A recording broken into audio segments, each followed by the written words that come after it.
जदयू कमजोर हो जाएगी, महागठबंधन कमजोर हो जाएगी तो उनकी भी कमजोरी वहां जाहिर होगी। इसलिए जितना सेंट्रल यूनिवर्सिटी को मिलेगा सुविधा उससे ज्यादा मैं राशि देना चाहता हूं। लेकिन आज विश्वविद्यालय खंडर हो रहा है, कैसे चल रहा है पटना विश्वविद्यालय वो देखने योग्य विषय है। नमस्कार, आप देख रहे हैं सिटी पोस्ट और मैं हूं अभिषेक मिश्रा। कुढ़नी में उपचुनाव है और बिहार में हर पल किसी नए राजनीतिक खेल की आहट सुनाई दे रही है। खेल कुढ़नी उपचुनाव से पहले भी हुआ है। इन सारे सवालों पर बातचीत करेंगे। हमारे साथ कांग्रेस के दिग्गज नेता, पार्टी के कार्यकारी अध्यक्ष और एमएलसी समीर कुमार सिंह हैं। सर, कुढ़नी उपचुनाव से इस इंटरव्यू की शुरुआत करेंगे, इस बातचीत की शुरुआत करेंगे। कांग्रेस की भूमिका क्या होगी महागठबंधन की तरफ से? जेडीयू के उम्मीदवार मनोज कुशवाहा हैं वहां। स्वाभाविक है, जब हम गठबंधन में हैं तो गठबंधन कैसे जीते हमारी चिंता भी यही है और गठबंधन को विजयश्री दिलाने में हमारी महत्वपूर्ण भूमिका होगी, इसमें कोई संदेह और संशय नहीं है। सवाल यह है कि क्या महागठबंधन की राह इतनी आसान है? चिराग पासवान एक मजबूत फैक्टर के रूप में उभरे हैं गोपालगंज और मोकामा के उपचुनाव में। देखिए, चिराग पासवान को अभी बिहार की जनता गंभीरता से नहीं ले रही है जी।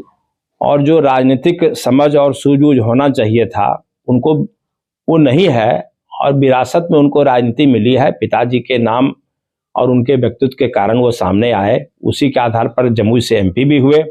लेकिन उनमें कुछ ऐसा करिश्माई छवि नहीं है कि वो वोट को प्रभावित कर सकते हैं। अभी बिहार में महागठबंधन मजबूत है और हमको लगता है कि कुढ़नी से भी जीत हम लोगों की होगी, इसकी पूरी संभावना है। ऐसे कोई चुनाव बहुत आसान नहीं होता है जी।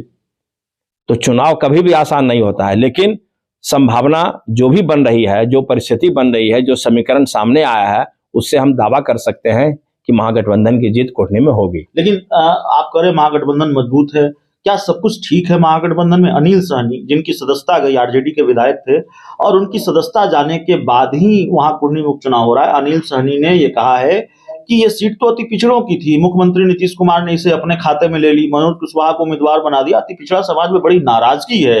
ये महागठबंधन के ही एक नेता, एक पूर्व विधायक का दावा है। तो लगता नहीं कि खामियाजा भुगतना पड़ेगा और सब कुछ ठीक नहीं है?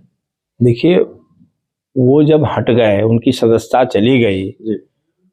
तो जो महागठबंधन और जदयू के लोगों ने फैसला लिया है तो वो सोच समझ के लिया होगा, स्थानीय कार्यकर्ताओं के विचार के बाद लिया होगा। और परिस्थिति कभी किसी के पक्ष में होती है, कभी किसी के खिलाफ होती है।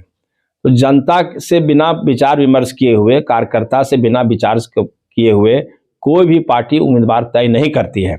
और हम समझते हैं कि महागठबंधन के जो उम्मीदवार बने हैं जदयू से, निश्चित रूप से जदयू ने फीडबैक लिया होगा और बेहतर कैंडिडेट के रूप में जब फीडबैक आया होगा तभी उनकी उम्मीदवारी हुई है। इसलिए उसमें कोई विरोध का, वो विरोध क्यों करेंगे? हम तो नहीं लगता है कि वो विरोध करेंगे और उनको समझ होगी अपने पार्टी को। कल माहौल पार्टी का रहेगा तो कल उनके लिए भी राजनीति का रास्ता खुला रहेगा। वहां जदयू कमजोर हो जाएगी, महागठबंधन कमजोर हो जाएगी तो उनकी भी कमजोरी वहां जाहिर होगी। इसलिए ऐसा वो नहीं करेंगे।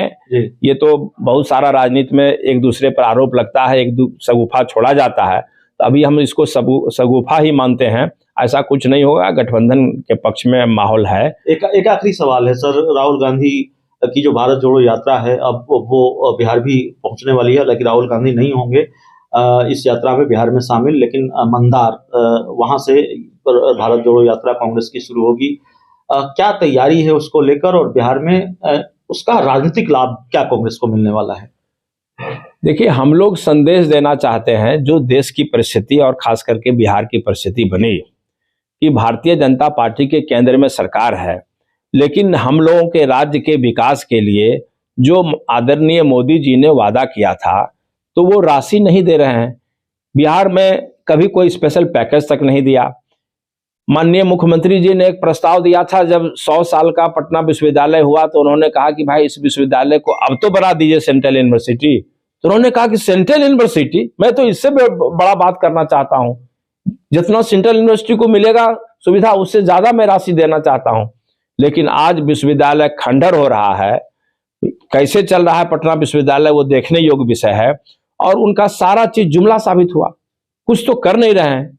तो ऐसी परिस्थिति में कांग्रेस पार्टी चाहती है हमारे नेता राहुल गांधी की भावना के अनुरूप कि हम लोग जो जिस तरह से उनकी पदयात्रा सफल हो रही है, तो हम लोग उनके संदेश को लेकर के गांव-गांव तक पहुंचाएंगे और इस पदयात्रा में देश के बड़े बड़े कांग्रेस के नेता भी शामिल होंगे, नेतृत्व करेंगे और निश्चित रूप से जनता को लगेगा कि कांग्रेस से जो हम संघर्ष करने का अपेक्षा कर रहे थे, हमारे पक्ष में खड़ा उतरने का उम्मीद कर रहे थे, वो कांग्रेस उम्मीद पर खड़ी उतर रही है। इसलिए अब हम अपने आप को रोक नहीं सकते हैं और हम लोग संघर्ष करेंगे और राहुल गांधी की भावनाओं को जन जन तक पहुंचाने का काम करेंगे। इसीलिए मूल कारण यही है पदयात्रा का और इससे निश्चित रूप से जो कांग्रेस कहीं न कहीं स्थानीय स्तर पर शिथिल पड़ गई थी, हमारे कार्यकर्ता कहीं शिथिल हो गए थे, उनको भी एक फिर से जगाना है, उनको भी फिर से मुख्य धारा में लाना है और पार्टी को बिहार में भी मजबूत बनाना है और एक संघर्ष तो करना ही पड़ेगा, किसी न किसी पार्टी को आगे आना ही पड़ेगा,